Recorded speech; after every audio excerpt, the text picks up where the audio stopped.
Good afternoon, everyone. Afternoon, ma'am. Good afternoon, ma'am.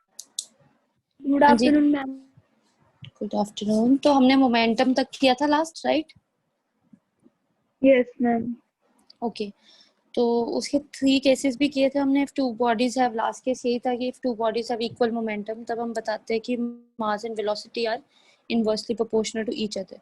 तो आज का जो नेक्स्ट टॉपिक है ये है हमारे पास Newton's second law of motion. First law का दूसरा नाम क्या था? Law of inertia. Law of inertia. तो इस लॉ को बोलते हैं law of force.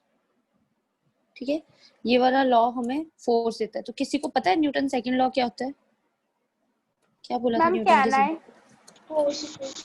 Please. The rate of change of momentum of a body is directly proportional to the force applied. Yes, on it, force applied on it. तो हाँ जी, बाकी लोग Newton law नहीं आते फिर क्या फायदा? ठीक है, तो लिखिए आप जरा। हाँ जी, लिखिए the rate of change of. अच्छा, आप लोगों को पता है कि आपको रेट ऑफ चेंज ऑफ कब का पढ़ा दिया है? मतलब आप लोगों ने कौन सी क्लास थी आपकी? नाइन्थ में किया था आपने first time Yes, Newton law, ma'am. है ना? Yes, ma'am. तो आपको कब का Yes, करवा दिया हुआ है? और अब देखो जरा, आपको पता अब चलेगा। कोई मुझे बताएगा रेट ऑफ चेंज क्या है, होता क्या है basically? divide by time. Divide by time वहां पे बोल Time. देते हैं, पर अभी हमने एक बहुत अच्छी चीज कर ली हुई है, तो अब हम जिक्र कर सकते हैं उस चीज का अच्छे से। ये क्या लिखा है? The rate of change of momentum of a body is directly proportional to the force applied on it. ठीक है, ऑलराइट। तो और ऐसे बोल सकते हैं साथ में, and this change in momentum takes place in the direction of In applied which force. force acts. हाँ जी, in the direction of applied force या in which force acts, बिल्कुल अप्रोप्रिएट है। ठीक है, तो हमारे पास ये था। तो अभी हम लेट कंसीडर करते हैं, फिर आपको बताती हूँ मैं कि रेट ऑफ चेंज ऑफ क्या है हमारे पास। Consider a body of mass small m on which force capital F vector. अब फोर्स वेक्टर क्वांटिटी हमने कब से पढ़ रखा है? ठीक है, तो F वेक्टर है, F vector is applied. Let P vector, momentum भी एक वेक्टर क्वांटिटी है, momentum of the body. So therefore, according to second law,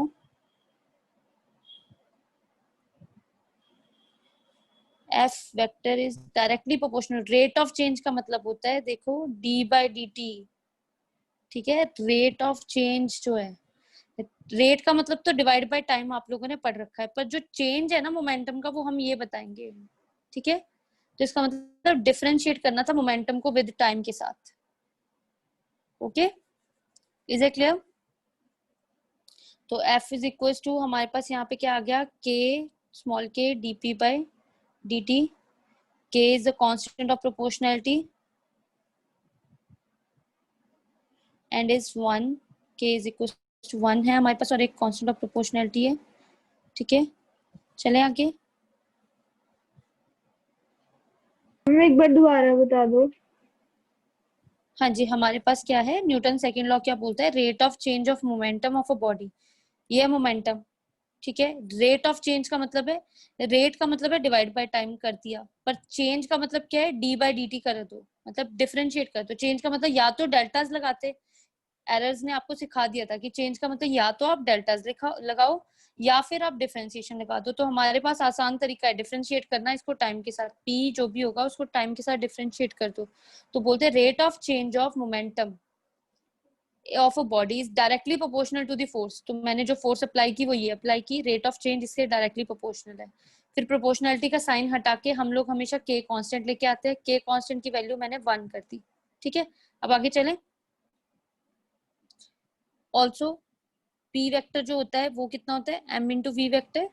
so therefore हमारे पास कितना आ गया? F vector is equal to K into D की जगह पे यहाँ पे D by D T, m into V vector, p की जगह पे ये लिख दिया मैंने। तो k तो 1 था, इसकी भी वैल्यू सब्स्टिट्यूट कर देती हूँ, अब लिखने की जरूरत नहीं है। तो m को बाहर निकाल देते हैं क्योंकि mass is a scalar quantity, सिर्फ वेक्टर का करते हैं हम डिफरेंस। dv बाई dt क्या होता है? हाँ जी, dv बाई dt क्या होता है? Yes, acceleration. Very nice, very nice, acceleration. तो m इंटू a, तो बन गया फॉर्मूला हमारे पास f is equal to ma। ठीक है, m को बाहर क्यों लिखा? क्योंकि m मास क्या होता है? कांस्टेंट होता है एक। क्लियर है सबको कैसे आया f is equal to ma का रिलेशन? Yes, ma'am. कोई ऐसा बच्चा जिसको नहीं क्लियर? मैम फुल पेज दिखा दो, स्क्रीनशॉट लेना है। ये लो जी, साथ के साथ लिख लो, ये तो बहुत थोड़ा थोड़ा ही है, फिर कल को ये ना हो कि पेरेंट्स ये बोले कि आपके पास स्क्रीनशॉट्स फोन में ही है सारे, नोटबुक पे तो कुछ भी नहीं आया। ठीक है, ऐसा भी मत करना। अच्छा, तो इसका मतलब ये एक्सप्रेशन तो आ गया हमारे पास। अच्छा ठीक है, वेरी नाइस। ठीक है, अब हमारे पास क्या आ गया कि इसका मतलब जो बॉडी एक्सेलरेट होगी वो किसकी डायरेक्शन में होगी? Therefore body will accelerate In the direction of force applied. Very nice, in the direction of force applied. ठीक है, तो फटाफट अब मुझे फोर्स के यूनिट्स बताओ। न्यूटन्स। अच्छा, एसआई क्या है आपके पास? न्यूटन। Newton. चलो यूनिट्स लिखने से पहले ना डायमेंशन फॉर्मूला लिख लो पहले। डायमेंशनल फॉर्मूला, जो नए बच्चे हैं उनके लिए डायमेंशन फॉर्मूला होता है MLT की फॉर्म में लिखने वाली चीज। ठीक है, स्क्वायर ब्रैकेट्स के अंदर लिखेंगे MLT। कितना होता है भाई? खाना भूल जाना पर ये मत भूलना। M1 L1 T minus 2. Yes, T M1 minus L1 2. T minus 2। Please गलती से भी मत भूलो फोर्स का डायमेंशन फॉर्मूला, ठीक है ना? चलो अभी देखो जरा, जो फोर्स के यूनिट्स है ना, दे आर वेरी ट्रिकी। ठीक है, अब आप लोगों को यहाँ पे देखना है कि हमारे पास क्या नई चीजें सीखने को मिलती है। ठीक है, अब देखो यूनिट्स ऑफ फोर्स, दो तरह के सिस्टम होते हैं। एक पहला सिस्टम होता है हमारे पास एब्सोल्यूट, एक तो एसआई और सीजीएस तो है ही है ना? वो तो है। अब एक और नए सिस्टम्स आ गए। ठीक है, एब्सोल्यूट यूनिट्स ऑफ फोर्स। ठीक है, कौन से? Absolute units of force. ठीक है, एब्सोल्यूट यूनिट्स ऑफ फोर्स में हमारे पास जो आज तक अभी हम करके ही आ रहे हैं, न्यूटन वगैरह, ये जो ग्राम सीजीएस है, ये सब एब्सोल्यूट में आता है। ठीक है, उनको मैं सिखाती हूँ आपको। तो अभी हमारे पास एब्सोल्यूट यूनिट ऑफ फोर्स में फॉर्मूला होता है F is equal to ma। तो एब्सोल्यूट एसआई यूनिट्स, ये पार्ट कर लेते हैं, एब्सोल्यूट एसआई यूनिट्स। तो देखो जरा, फोर्स का निकालना है ना, तो मास का कितना होता है? kg SI unit. एक्सेलरेशन का कितना होगा? मीटर पर सेकेंड स्क्वायर। तो देयरफॉर जो फोर्स का आया वो क्या बनेगा? kg मीटर पर सेकेंड स्क्वायर। तो इस यूनिट को, this unit is called newton, called newton. Capital N से डिनोट करते हैं फोर्स के यूनिट। ठीक है, तो आज के बाद 1 न्यूटन कितना हो गया हमारे पास? 1 kg मीटर पर सेकेंड स्क्वायर। ठीक है, जब भी ऐसा कभी आए तो उसको हम 1 न्यूटन बोलते हैं। तो लिखिए 1 Newton is that much work, is that much force, is that much force which produces acceleration of 1 meter per second square in a body of mass 1 kg।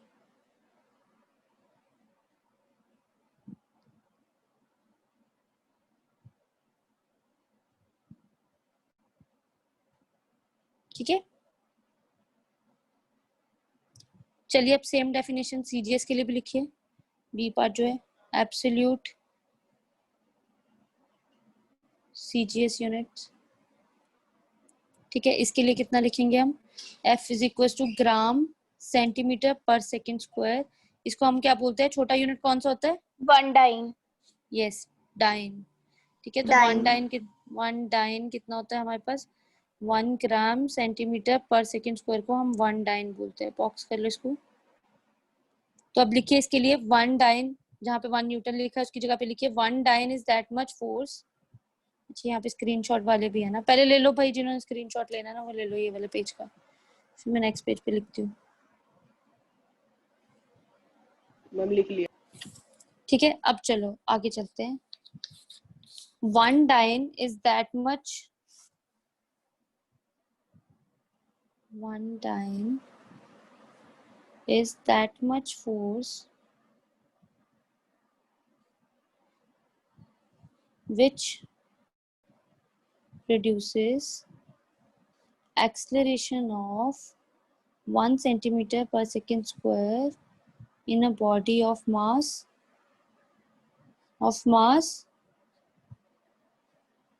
1 gram. yes 1 gram। ठीक है ना, लिखो भी साथ के साथ प्रेजेंट भी रहो कि हो क्या रहा है।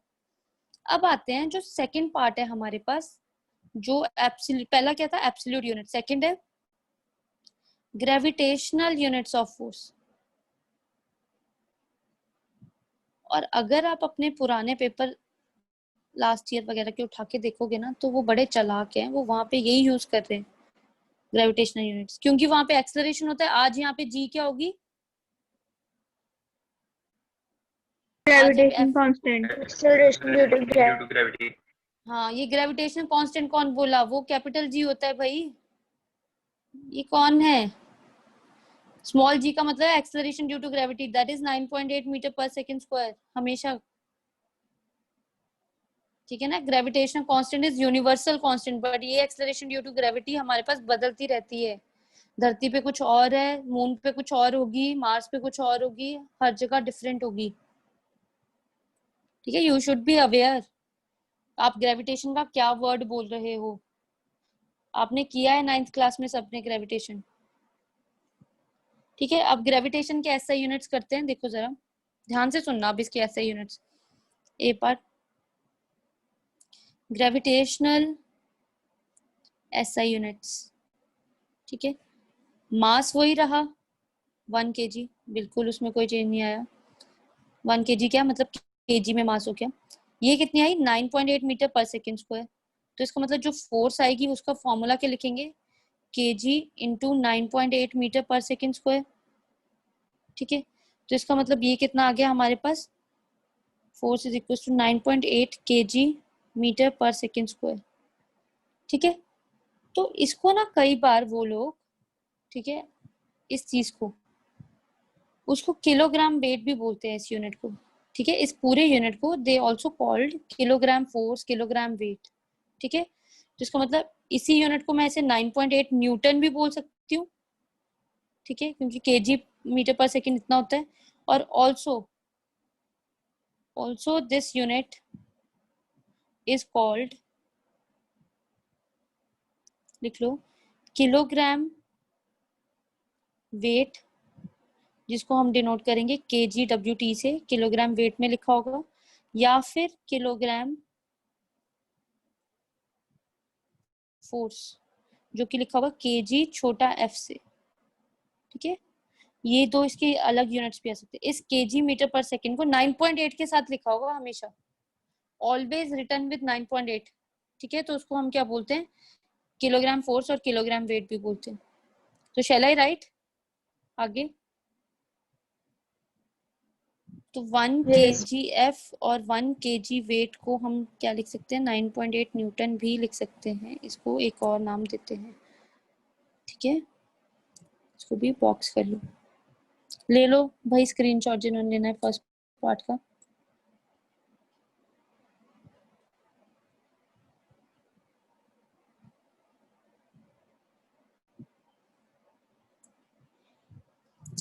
सॉरी एक्सक्यूज मी, चले आगे। देखिए सेकंड ग्रेविटेशनल, देखो ये बहुत इंपॉर्टेंट बात है, आपको पेपर में ना kgf करके दिया होगा। ठीक है, तो आपको ना उस किलोग्राम फोर्स को चेंज करना है पहले 9.8 न्यूटन में, पहले आप अपने साधारण सिस्टम्स में लेके आओगे, फिर आप सारे आंसर्स लिखोगे। ठीक है, अभी मैं एक दो न्यूमेरिकल्स दूंगी और बीच में भी मैं ऐसे करा करूंगी कि आगे भी हम चले जाएंगे 5th 6th यूनिट पे, पर मैं आपको चैप्टर को चेंज ट्विस्ट ले आऊंगी। ठीक है, तो gravitational CGS unit of force। ठीक है, तो gravitational CGS unit of force कितना है? मास अगर 1 ग्राम है, ठीक है, तो जो आपके पास एक्सेलरेशन ड्यू टू ग्रेविटी होगी CGS यूनिट में, वो होती है 980 सेंटीमीटर पर सेकंड स्क्वायर। याद रख लेना, 9.8 होती है जन SI में और 980 होती है आपके पास CGS में। तो फोर्स होगी, मास इंटू मास का ग्राम है और इसका होता है 980 सेंटीमीटर पर स्क्वायर। ठीक है, तो फोर्स कितनी आ गई? 980 ग्राम सेंटीमीटर पर सेकंड स्क्वायर। फोर्स कितनी होगी? 980 डाइन। ठीक है, तो इस यूनिट को, this unit is also called gram force, gram weight. ठीक है, तो इसका मतलब है 1 gram weight is equal to 1 gram force is equal to 980 dyne. ठीक है, is it clear? Yes, ma'am. समझ आ गई ना बात आप लोगों को? अगर मैं एक छोटा सा टेबल बना दूं यहाँ पे यूनिट्स ऑफ फोर्स पे, तो यहाँ से अभी सीख लेना। ठीक है, इस तरह से 2 तरह के यूनिट्स होते हैं, एक एब्सोल्यूट, एक ग्रेविटेशनल। ठीक है, ये आपको एंट्रेंस के लिए काम आ जाएगा Ma'am, टेबल। हाँ जी, ma'am, इसका होता है 1 Newton. न्यूटन।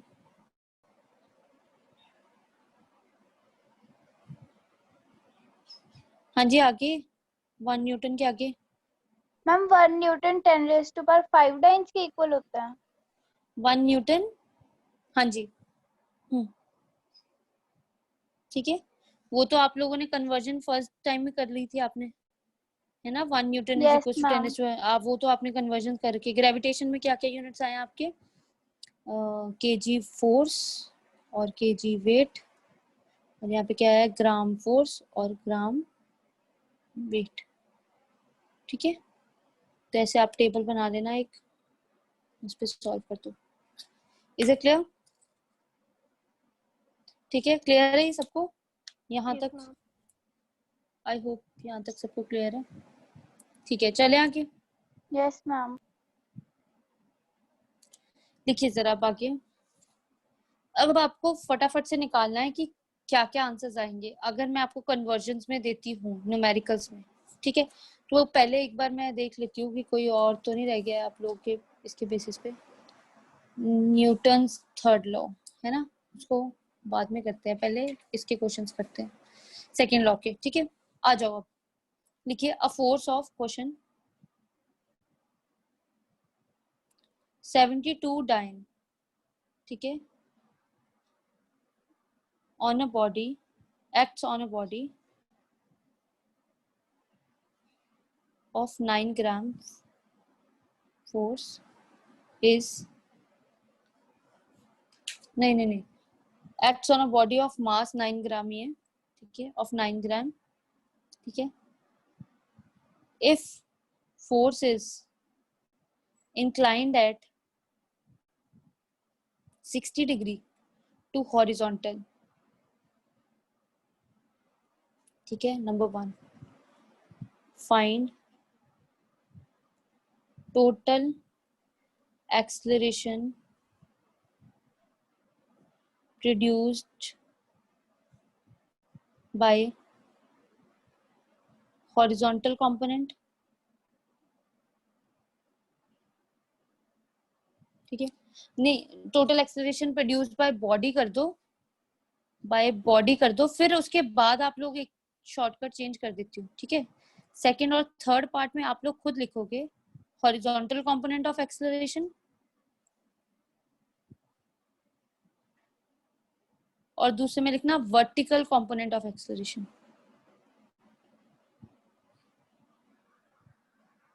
ठीक है, ये आप लोग कीजिए question. I want to see how you guys do it. पहला, सबसे पहला आपका एम क्या रहेगा? अच्छा, दोनों ही देखो छोटे यूनिट्स में है, डाइन में और ये ग्राम में है। पहले पूरा सॉल्व कर लो, फिर बाद में कन्वर्जन्स करते रहना।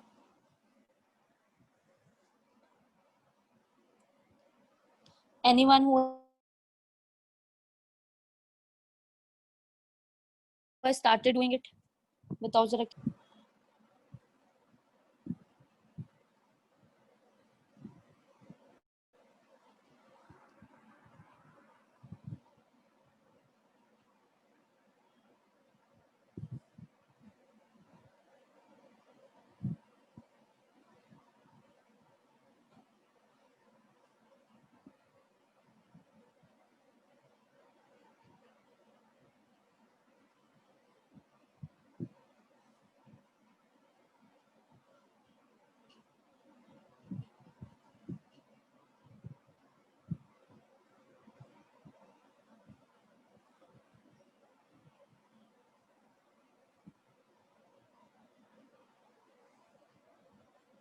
हाँ जी किया.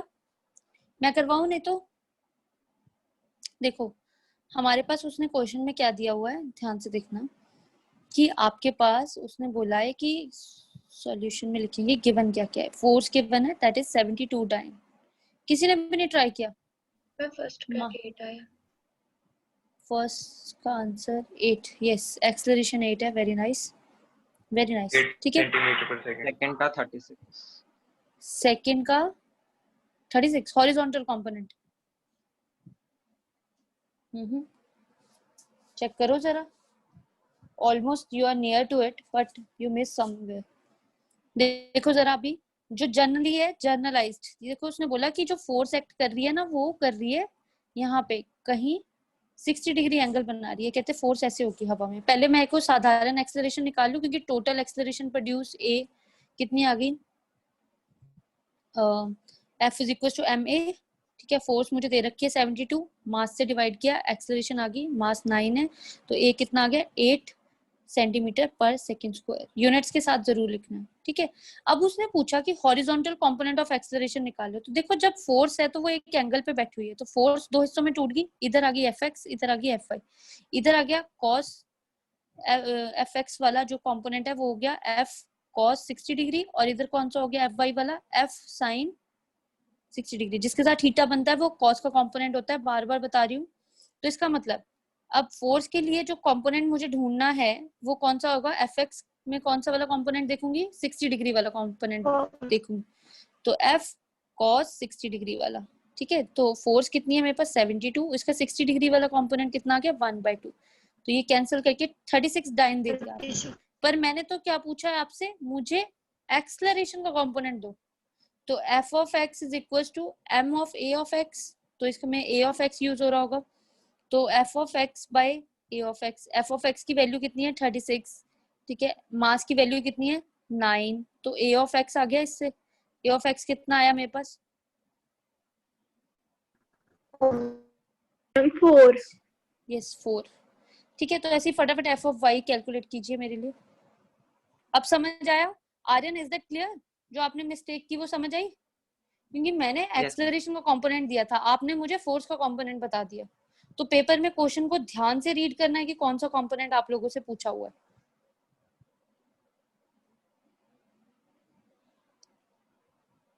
इसमें देखो ये जो आगे चैप्टर्स आ रहे हैं ना, इन सारे चैप्टर्स में सबसे इंपॉर्टेंट बात कौन सी यूज होनी है, वेक्टर्स.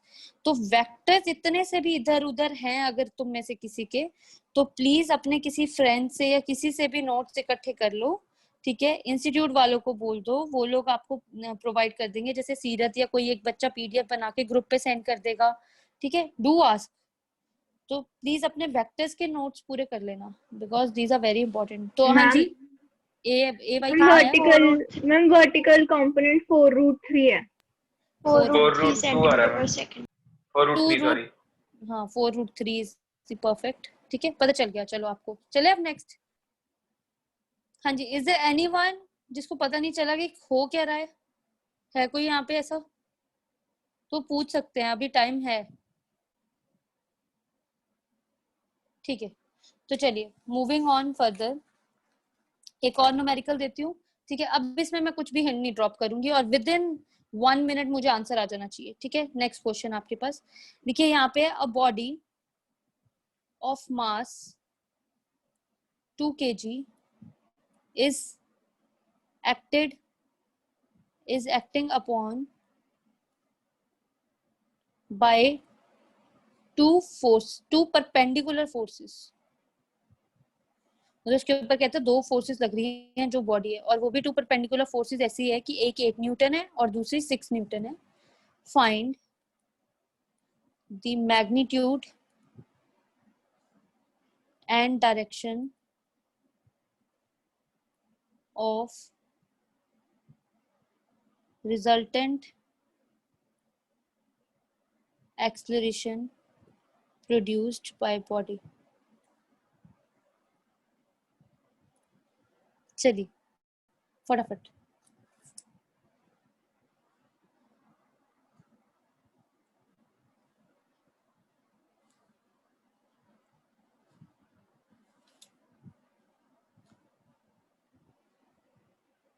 चलिए चलिए शाबाश। और कभी भी अच्छा अगर आपके पास न्यूमेरिकल ग्रेविटेशनल यूनिट्स में आ भी जाता है ना, तो never solve the numerical in gravitational units, ठीक है ना। खैर यहाँ पे तो अभी नहीं है, पर नेक्स्ट क्वेश्चन में होंगे। नेक्स्ट क्वेश्चन लिख देती हूँ जब तक।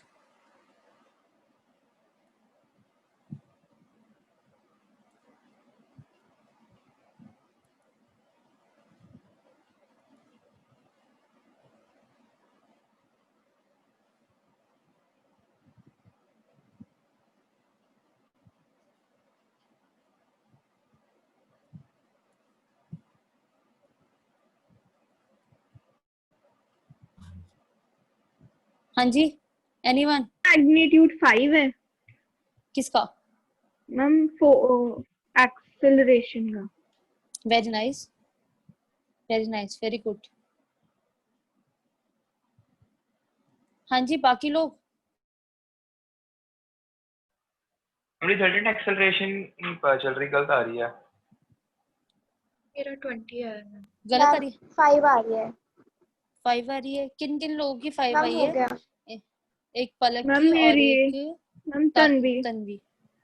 ठीक है, अब देखना जरा, ये जो आप लोगों की 20 आ रही है वो जरा ध्यान से सुनना। आपको दो फोर्सेस दे रही है, एक 8 न्यूटन दे रखी थी और एक 6 न्यूटन दे रखी थी। देखो, क्योंकि उसने क्वेश्चन में बोला था टू परपेंडिकुलर फोर्सेस, तो मैंने परपेंडिकुलरली बनाई। वो किसी एक बॉडी पे एक्ट कर रहे हैं। जब दो परपेंडिकुलर का आता है तो पक्का रिजल्टेंट तो यहाँ पे होगा कहीं, तो पहले मैं रिजल्टेंट ना निकाल लूं। तो 8 का A square plus B square plus 2ab cos 90 degree. तो cos 90 तो 0 होता है, तो नहीं लिख रही मैं उसको। हाँ जी, तो इसका कितना होता है 64 और इसका कितना होता है 36, दैट इज ऑलमोस्ट 100। ठीक है, ठीक है, तो ये आ गई 10 न्यूटन। तो अब रिजल्टेंट फोर्स पूछी थी, F is equal to m में होता है ना, तो mass is given to you 2 kg। ठीक है, तो 10/2 एक्सेलरेशन आ जाती, क्योंकि force by mass will give you acceleration. तो 2 kg आपको गिवन था। ठीक है, एम आपको 2 kg गिवन है। ठीक है, तो ये आ गया 5 मीटर पर सेकेंड स्क्वायर एक्सेलरेशन। और अब आपसे पूछा है उसने डायरेक्शन, तो ऐसे बीटा बना दो बीच में, तो tan बीटा फटाफट से, डायरेक्शन तो यही देता है परपेंडिकुलर ओवर बेस। तो ये कितना हो गया, परपेंडिकुलर कौन सा होता है 6/8, तो ये कितना बन गया 2 के टेबल में 3/4। तो आपको बताया था कि अगर 3/4 आए तो कितना एंगल आएगा, टेंजेंट का अगर 3/4 आता है तो कितना एंगल आता है 7 डिग्री। 37 डिग्री। यस, 53 वाले नहीं, ऊपर 3 है तो छोटा 37 डिग्री। लो, सीधा आंसर। पेपर में मजाल है तुम्हारा कोई गलत कर जाए अगर तुम्हारे कॉन्सेप्ट्स क्लियर है। तुम ये कॉन्सेप्ट्स खराब कर रहे हो अपने वेक्टर्स के। You guys are not studying at home. ऐसी बात है क्या?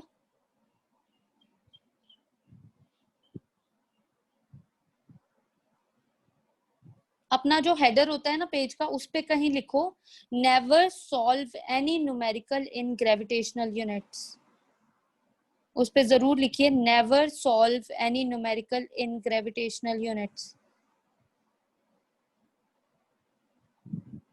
ठीक है, अभी ये आंसर आ गया, सबको समझ आया कैसे? अरे रिजल्टेंट वर्ड उसने दे रखा था, हिंट दे रखा था उसने आपको कि रिजल्टेंट निकालो। तो रिजल्टेंट निकालने का मतलब फोर्स रिजल्टेंट होनी चाहिए। तो देखो हिंट दिया हुआ था उसने।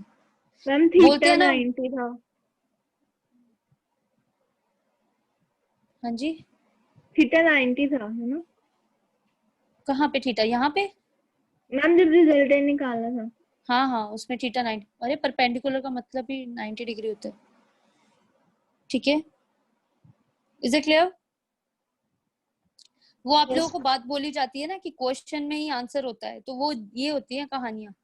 क्वेश्चन में ही देखो आंसर है, एक आंसर हिंट परपेंडिकुलर, दूसरा हिंट रिजल्टेंट, उससे ज्यादा क्या चाहते हो तुम लोग? तीसरी बात तुम लोगों को क्रैम करवा दी गई है कि 3/4 होता है वो हमेशा 37 डिग्री। ठीक है ना, यही डिफरेंस है हम लोग जो घर पे पढ़ते हैं ना, आप लोग पढ़ नहीं रहे हो। चलो अब आगे नेक्स्ट न्यूमेरिकल पे आओ।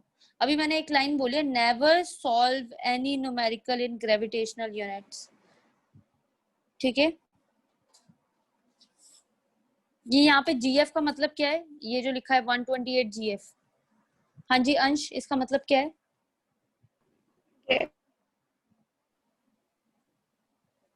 Gram force. हाँ जी, gram force.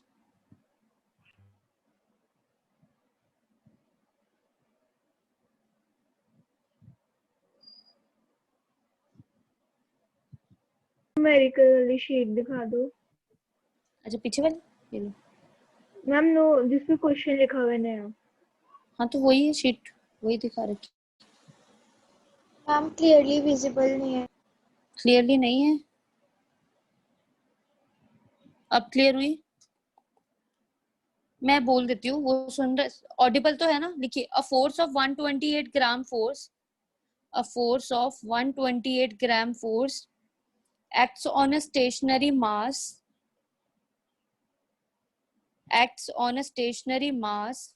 of 490 gram for 10 seconds. What velocity does it provide to the mass?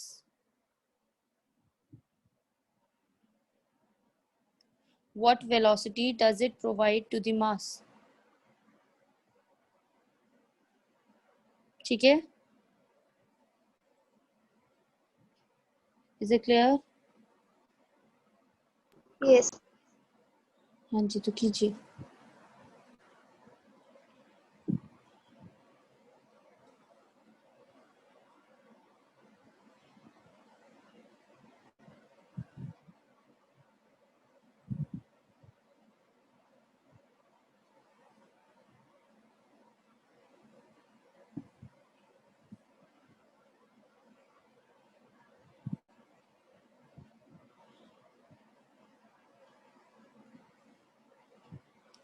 कीजिए सॉल्व जल्दी।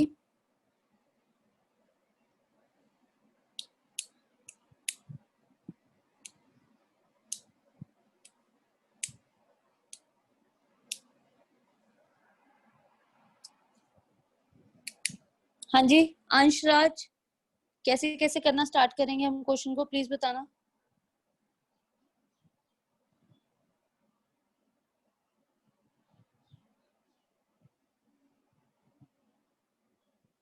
हर्ष गुप्ता जी, क्या क्या गिवन है?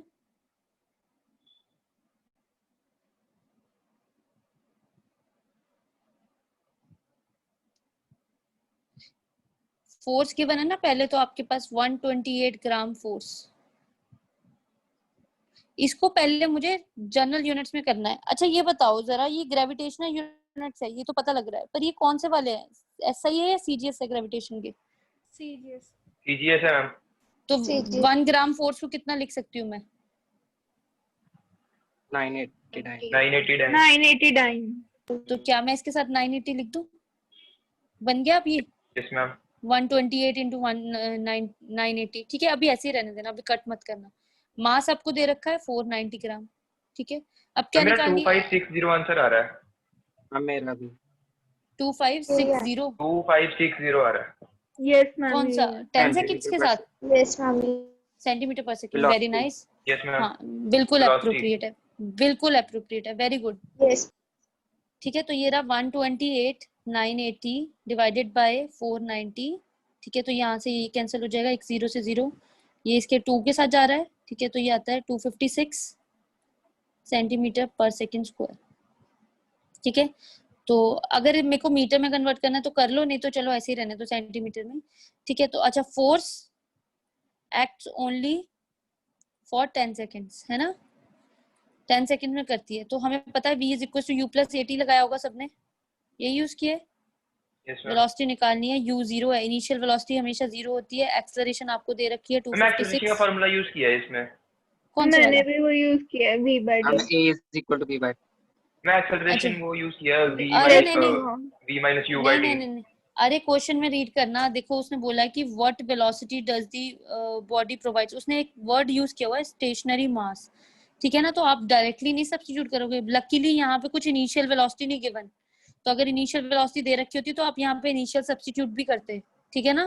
तो इस इक्वेशन से करोगे आप, ठीक है। तो क्योंकि अगर बाई एनी चांस वो बोल देता कि इफ इट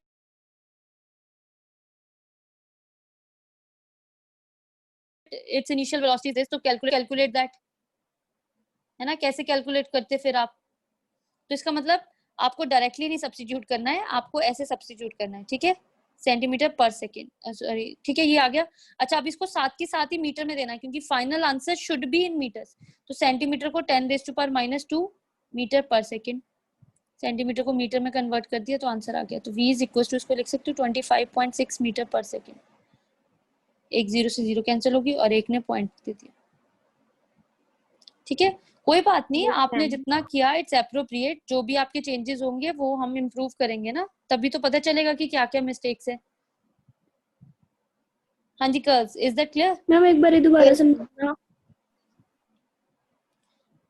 हमारे पास क्या है, उसने बोला कि फोर्स 10 सेकंड के लिए एक्ट करती है, तो इन सब ने बोला कि एक्सेलरेशन निकाल के हमने v बाई टी का फॉर्मूला लगा दिया। तो मैंने बोला कि अगर कल को हमारे पास कोई और इक्वेशन आ जाती है जिसमें कुछ इनिशियल वेलोसिटी भी दे रखी हो, तो हम उसमें कैसे सब्स्टिट्यूट करेंगे। इसीलिए उसको सॉल्व करने के लिए हमें यहाँ पे स्पेशली मुझे यहाँ पे मेंशन करना पड़ रहा है।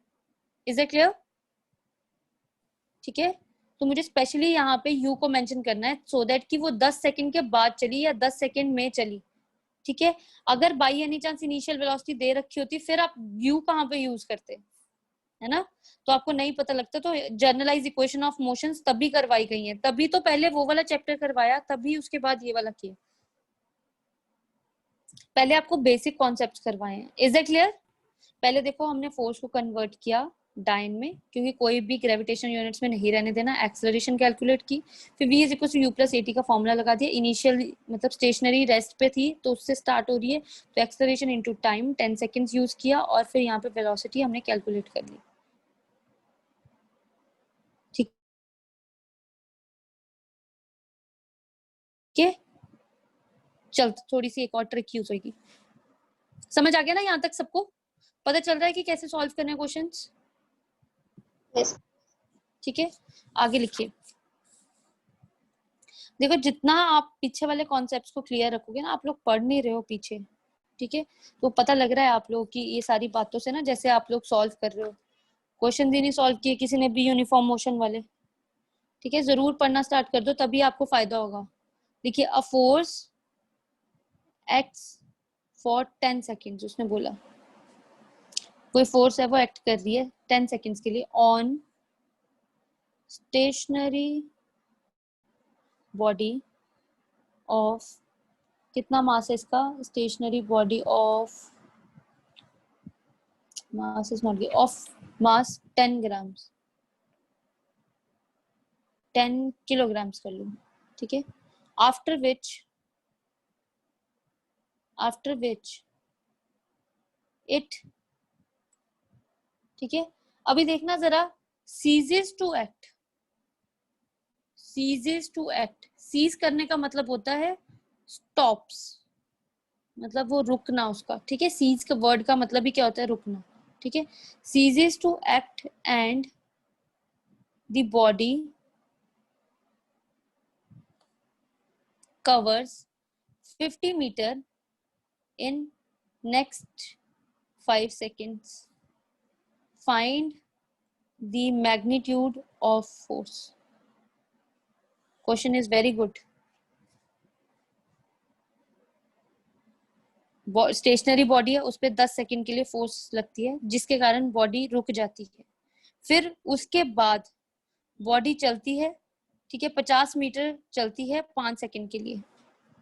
आपको फिगर भी बना देती हूँ अगर आप लोग को समझने में प्रॉब्लम आ रही है तो। देखो इन 10 सेकंड में तो बॉडी रुकी रही, फिर उसके बाद बॉडी चली 50 मीटर 5 सेकंड में।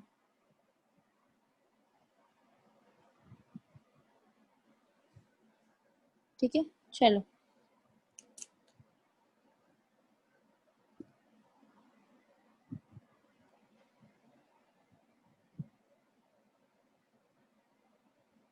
कीजिए calculate.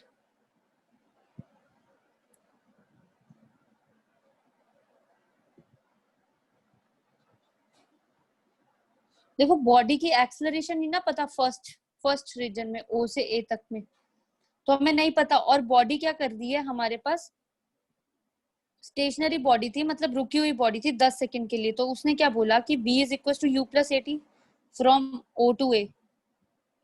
b is equal to u plus a t है, v निकालेंगे, u 0 है, a पता नहीं है, और ये 10 पता है 10 सेकेंड्स। तो इसका मतलब b is equal to 10a आ गया हमारे पास। ठीक है, इस वाले के लिए जो नेक्स्ट मोशन आई हमारे पास, ठीक है, जो हमारे पास, हाँ जी वेरी नाइस, नेक्स्ट मोशन जो आई तो उसकी उसमें हमें initial ये हो डिस्टेंस जाएगी। सो ना ना ना ना, हाँ जी इनिशियल ये हो जाएगी। और देखना जरा भी कैसे होगा। So for A to B, यहाँ पे उसने क्या बोला, s is equal to u t plus half a t square लगा दो। पर नोटिस करना नेक्स्ट वाले के लिए एक्सेलरेशन नहीं है कुछ भी, there is no acceleration, a is equal to 0। So therefore उसके ऊपर जो फोर्स भी एक्ट कर रही है वो भी 0 है बी पॉइंट पे, क्योंकि सीजीज टू एक्ट है ना, उन्होंने बोल दिया, खत्म हो गई है हमारे पास। ठीक है, तो सिर्फ फोर्स किस रीजन में लग रही है, ओ से ए तक में लग रही है, पीछे आगे वाले में फोर्स ही नहीं लग रही, क्योंकि वो सीजीज है, आफ्टर विच इट स्टॉप्स कर जाती है वो। तो इसका मतलब एक्सेलरेशन 0, तो s इज इक्वल टू सिर्फ ut। तो s कितना है आपके पास 50, और u कितना है आपके पास, हाँ जी मैम 10A। u आपके पास 10a है। ठीक है, तो ये आ गया आपके पास 10 इंटू a इंटू यहाँ पे कितना है आपके पास 5 सेकेंड्स है ना, तो इधर से कैंसिल कर दो आपके पास, तो ये 10 हो गया। तो एक्सेलरेशन कितनी आ गई आपके पास 1 मीटर पर सेकेंड स्क्वायर आ गई आपके पास। समझ आया बात कैसे करनी है आपने। ठीक है, क्योंकि उसने बोला रुक जाती है तो उसके ऊपर कोई फोर्स नहीं लग रही है। उसके बाद क्या बोला हमने कि फोर्स निकालो फाइनल जो इस रीजन में लगी होगी, इस रीजन में फोर्स लगानी है। ठीक है, तो F is equal to mass into acceleration होता है। तो मास आपको दे रखा है 10 kg, एक्सेलरेशन हमने निकाल ली 1, तो फोर्स कितनी होगी, ये kg है, ये मीटर पर से, तो इसका मतलब ये दोनों यूनिट्स किसके, न्यूटन के। Is it clear? Excuse me ma'am, ma'am वो जो ए टू बी वाले से नहीं समझ में आया मुझे, ए टू बी वाले में से वो नहीं नहीं समझ आई, सीरियस टू स्टॉप। आपके पास देखो क्वेश्चन में क्या बोला था कि पहले 10 सेकंड्स के लिए 10 kg मास की बॉडी चल रही है और फिर वो जाके रुक जाती है, पर वो रुकती जाके कहाँ पे है, बी पे जाके रुकती है, पर उससे पहले वो 50 मीटर ट्रेवल करती है 5 सेकंड तक। ठीक है, तो उसने बोला पहले 10 सेकंड में तो हम क्या लगा रहे हैं, कुछ फोर्स एक्ट कर रही है, उसके बाद उसके ऊपर कोई फोर्स का जिक्र नहीं किया। उसने बोला जो फोर्स एक्ट कर रही है वो सिर्फ पहले 10 सेकंड में कर रही है, तो पहले 10 सेकंड में फोर्स एक्ट कर रही है, बाद में नहीं एक्ट कर रही, तो उसके लिए एक्सेलरेशन 0 फोर्स 0। तो क्योंकि एक्सेलरेशन 0 तो फोर्स भी तो 0 ही होगी ना। यस ठीक है, तो ऐसे के लिए हमने इक्वेशन निकाली s is equal to u t plus half a t square. तो देखो ये वाली एक्सेलरेशन तो 0 कर दी, पर जब मैंने u सब्स्टिट्यूट किया तो जो उसकी फाइनल वेलोसिटी थी इस वाले के लिए उसकी इनिशियल हो गई, तो जो उसकी फाइनल इस वाले के लिए इनिशियल, तो यहाँ पे वैल्यू सब्स्टिट्यूट की ऊपर से 10a, तो वहां से कुछ जो पीछे से चलती हुई एक्सेलरेशन थी जो पहले वाले पोर्शन की है उसकी एक्सेलरेशन निकल आई, और वही एक्सेलरेशन जाके हमने जनरलाइज इक्वेशन में पुट कर दी। मैम आ गया समझ। ठीक है, अच्छा अब एक और आपके पास एक्सप्रेशन है, आप लोगों ने ही देना है, आप लोग कैलकुलेट कर सकते हो। लिखिए, express the force when velocity is constant and mass varies. ऐसा कोई एक्सप्रेशन निकाल दो जिसमें मेरा मास बदलता हो पर मेरी वेलोसिटी कांस्टेंट रहे। This is the another type of numericals. अभी तक जो हमने किया उसमें क्या किया देखना जरा इधर। अभी तक जो हमने किया वो किया F is equal to mass को बाहर निकला लिखा और dv by dt लिखा, तो इससे मास इनटू एक्सेलरेशन बोल दिया। अब यहाँ पे मैंने क्या लिखवाया था, मास कांस्टेंट है, आज ये बोल रहा है वेलोसिटी कांस्टेंट रखना और मास वेरिएबल रखना, तो ऐसा एक्सप्रेशन निकालना है। मैम मास कैसे वेरी कर सकता है किसी ऑब्जेक्ट का? अरे जब पता है कैसे मास वेरी करता है, तुम लोग केमिस्ट्री पढ़ते हो, तो जो एटम है वो क्या करता है, डिके करता है ना धीरे धीरे, हर रोज खत्म हो रहा है छोटे छोटे हाँ पार्टिकल्स जी। में, है ना, पर विद कांस्टेंट वेलोसिटी चल रहा होगा सपोज करो, तो इसका मतलब वहां पे डिके ऑफ मासेस यूज होते हैं। ठीक है, जैसे रॉकेट हो गया जो हम भेजेंगे ऊपर हवा में, है ना, तो वो रॉकेट क्या होता है, उसका मास वेरी करता है। पहले एक, अगर आप लोगों ने मूवी देखी होगी, मंगलयान वाली मूवी देखी है आपने, एनीवन? Yes ma'am. वैसे भी जनरल मिशन आपने स्पेस मंगल। शटल का वो, हाँ मिशन मंगल जो भी, ठीक है, तो जो आपके पास ये मूवी है या जो भी आपने स्पेस का वो देखा होगा कि कैसे वो टेक ऑफ करता है, तो उसमें आप लोगों ने नोटिस किया होगा कि धीरे धीरे एक एक पार्ट नीचे गिरता रहता है। इंटरस्टेलर देखी होगी, धीरे धीरे एक एक पार्ट नीचे गिरता है। Yes ma'am. यस ठीक मैम। है, तो वो जो एक एक पार्ट नीचे गिरता है, तो उसका मतलब है कि मास धीरे धीरे खत्म हो रहा है, पर जब हम भेज रहे हैं उसको भेजा हमने एक ही वेलोसिटी से, यहाँ से किसी एक वेलोसिटी से भेजा है, पर वो धीरे धीरे उसका मास वेरी कर रहा है, मतलब डिके कर रहा है, तो इसलिए ऐसा होता है हमारे पास। Got it? मैम समझ वेलोसिटी आया? भी तो वेरी करती है उस केस में। अरे उस केस में तो हमारे पास बड़ी कंडीशंस है, वो तो इसलिए मैं क्लियरली नहीं ना एक्सप्लेन कर सकती। जब जिस दिन हम ग्रेविटेशन 5th यूनिट कर लेंगे उस दिन मैं आपको लॉन्चिंग ऑफ सैटेलाइट बताऊंगी, ठीक है, क्योंकि उसमें टॉपिक भी है हमारे पास कि ठीक है मैम। हम लोगों को अर्थ से किसी एक पर्टिकुलर उस पे भेजनी होती है, तो तुम्हें पता चल जाएगा कि हम कितने पे भेजेंगे कि हमारा वहां पे पहुंच जाए, ठीक है, और उसको प्रोवाइड करने के लिए हमारा फ्यूल कितना यूज होता है, क्या चीजें हैं, एवरीथिंग। अभी तो आपको कॉन्सेप्ट लर्न करना है कि वो जाता कैसे ऊपर, फिर भेजेंगे हम किस चीजों से, वो बाद में करेंगे। अब समझ आइए, मतलब कि जो तुम्हारा क्वेश्चन था वो क्लियर हुआ कि मास डिके करने वाला कॉन्सेप्ट कैसे आया, कि मास कैसे वेरी कर सकता है। Got it? ये वाला क्वेश्चन समझ आया कि मास कैसे वेरी कर रहा है? तो बताओ जरा, अब इसको Yes, ma'am. एक्सप्रेस करो जरा फटाफट से। तो अकॉर्डिंग टू, हिंट दे देती हूँ, न्यूटन सेकंड लॉ,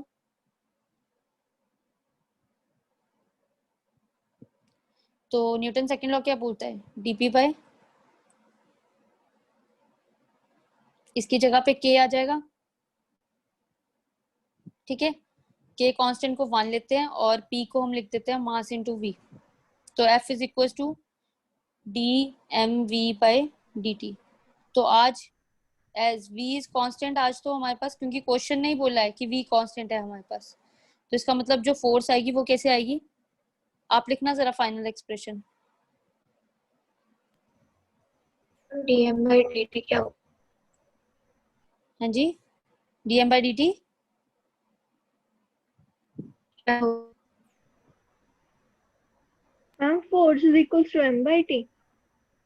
नहीं, क्यों, v कहाँ गया भाई, v को बाहर निकालो आज, तो ये है आपका एक्सप्रेशन। आज बदलते हुए मास की बात करेंगे, ठीक है, समझ आई आप लोगों को बात? तो वहां पे जब भी आपके पास क्वेश्चन में लिखा होगा ना, तो ऐसे लिखा होगा कि रॉकेट क्रैकर या फायर क्रैकर जो भी है वो हर बार, अच्छा आप लोगों को बाकी सब छोड़ो, वो भी तो है आपके पास जो स्काई रॉकेट जो आप फेंकते हो दिवाली में, है ना, उसमें भी तो देखा है कुछ मटेरियल फिल होता है और धीरे धीरे जैसे वो मटेरियल बर्न करता रहता है, बाहर निकलता रहता है in the form of energy, light आपको दिखता रहता है ना, और वो मटेरियल जो बर्न होता है और उसी के कारण वो रॉकेट ऊपर जाता रहता है वो एनर्जी लेके, है ना, गॉट इट? तो अभी ये वाला सारा कॉन्सेप्ट जिसमें मास चेंज है और चीजें ऊपर जा रही हैं धीरे धीरे मास डिक्रीज होके, इसी के बेसिस पे न्यूटन थर्ड लॉ आएगा, इसी के बेसिस पे न्यूटन थर्ड लॉ हमारे पास जिक्र करेगा। तो अब नेक्स्ट क्लास में हम लोग न्यूटन थर्ड लॉ स्टार्ट करेंगे, पर मुझे कोई बताएगा कि न्यूटन थर्ड लॉ क्या होता है, थोड़ा सा ब्रीफ ले लेते हैं। Ma'am Every for action is every equal and action there opposite is reaction. equal and opposite reaction. है ना, for every action there is equal and Every opposite action reaction. has equal and opposite action. हाँ जी, मतलब one and the same thing, ठीक है। आप लोगों ने बचपन से एग्जांपल्स पढ़ी होगी, कौन कौन सी, कि हॉर्स और बुलेट कार्ट वाली, है ना, Then और with the Yes. स्विमिंग वाली भी पढ़ी है। कौन सी वाली, Thrust in a rocket.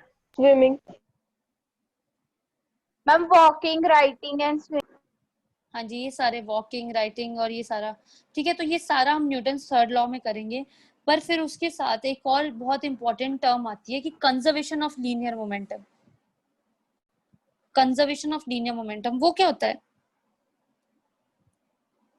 For an isolated system, total momentum before collision is always equal to total momentum after collision. Very nice. Isolated system, देखो इन्होंने कितना अच्छा वर्ड यहाँ पे यूज किया। आइसोलेटेड का मतलब आइसोलेट करना, किसी चीज को आइसोलेट करके रखना, मतलब कि दुनिया से अलग कर दो। ठीक है, अभी ऐसे बोल रहे हैं ना कोरोना वायरस में आइसोलेशन वार्ड्स बना दिए, दैट मींस कि किसी के कांटेक्ट में नहीं आना। तो इधर इन्होंने क्या बोला कि फॉर एन आइसोलेटेड सिस्टम, जितनी मतलब मास वेलोसिटी मैं किसी एक को दूंगी, उसकी लीनियर मोमेंटम दूसरे के बराबर होनी चाहिए before and after the collision. ठीक है, मतलब धक्का खाने से पहले और धक्का खाने के बाद उसकी जो होनी चाहिए वो एक दूसरे के बराबर होनी चाहिए। ठीक है, तो इसका मतलब एक और चीज होगी कि आइसोलेटेड सिस्टम में रखने का मतलब क्या हुआ, यहाँ पे हमारे पास रीजन क्या हुआ आइसोलेट रखने का, कि दुनिया में और भी फोर्सेस एक्ट करेंगी। जब धक्का बजेगा तो और भी फोर्सेस एक्ट करेंगी। क्या पता कोई थर्ड पार्टी बॉडी आ रही हो। ठीक है, क्या पता कोलिजन के टाइम पे हमारे पास बहुत तेज बारिश हो जाए। ठीक है, तो ये सारे इफेक्ट्स हम लोग देखेंगे। तो इसका मतलब आइसोलेट करके रखने का मतलब है कि वहां पे सिर्फ और सिर्फ इन दोनों की फोर्स लग रही हो और किसी की फोर्स नहीं लगेगी। Got it? ठीक है ना। तो ये छोटे छोटे वर्ड्स आपको क्लियर होने चाहिए। तो इसी के बेसिस पे आपकी बहुत इंपॉर्टेंट एप्लीकेशंस है दो, रिकॉइल ऑफ गन और एक्सप्लोजन ऑफ बॉम्ब। ठीक है, और एक तीसरी वाली जो अपने सैटेलाइट को भेजना है वो भी है हमारे पास, कि किस तरह मास जाता है। ठीक है, तो वो सारी हम नेक्स्ट क्लास में डिस्कस करते हैं, इसकी प्रॉपर्टीज, लीनियर मोमेंटम और न्यूटन्स थर्ड लॉ। फिर इसी के साथ आपका लॉज ऑफ मोशन का फर्स्ट पार्ट तो आई गेस खत्म हो जाएगा। ठीक है, फिर आएंगे हम इसके सेकंड पार्ट पे, दैट इज कनेक्टेड मोशन। ठीक है, तो ये तो चैप्टर्स जल्दी जल्दी हो जाएंगे, क्योंकि फर्स्ट वाला था जो हमारे पास ज्यादा लेंथी था, क्योंकि आपको कॉन्सेप्ट समझाने थे। पर फॉर दैट थिंग यार, आप लोग प्लीज रोज पढ़ के आओ। ठीक है, ऐसे नहीं चलेगा। आप लोग पढ़ तो रहनी हो, फिर क्या फायदा मैं आगे करवाती जाऊं और आप लोग को समझ ही ना आए, है ना। तो प्लीज आप पीछे का जरूर पढ़ो सबके सब। Excuse me ma'am. हाँ जी मैम, रिकॉर्डेड लेसन चाहिए था आज का। तो इंस्टीट्यूट वाले लिंक भेज देंगे, रिकॉर्ड हो रहा है मतलब ये। Okay ma'am, thank you. क्यों, क्या हुआ आपको? कुछ बात नहीं समझ आई? अभी पूछ सकते हो। तो मैम एक बार रिवाइज हो जाएगा ना। हाँ, और अभी भी आप लोग एक चीज जरूर बनाना कि अभी डे टाइम में अगर आप लोगों ने कर लिया है, इस रिकॉर्डेड लेक्चर 24 आवर्स के लिए रहता है, तो आप लोग वेरी नेक्स्ट डे, मतलब कल का दिन ऑफ होता है ना, तो कल सेम टाइम पे रोज लेक्चर रिवाइज किया करो। अगर आपकी कोई क्लास है तो किसी और टाइम पे लेक्चर रिवाइज जरूर किया करो, सो दैट कि आपके दिमाग में 2 बार चली जाएगी वो बात। ठीक है, इज इट क्लियर? समझ आ गया सबको? Yes, ma'am. ठीक है, that's all for today then. Thank you, ma'am. Okay.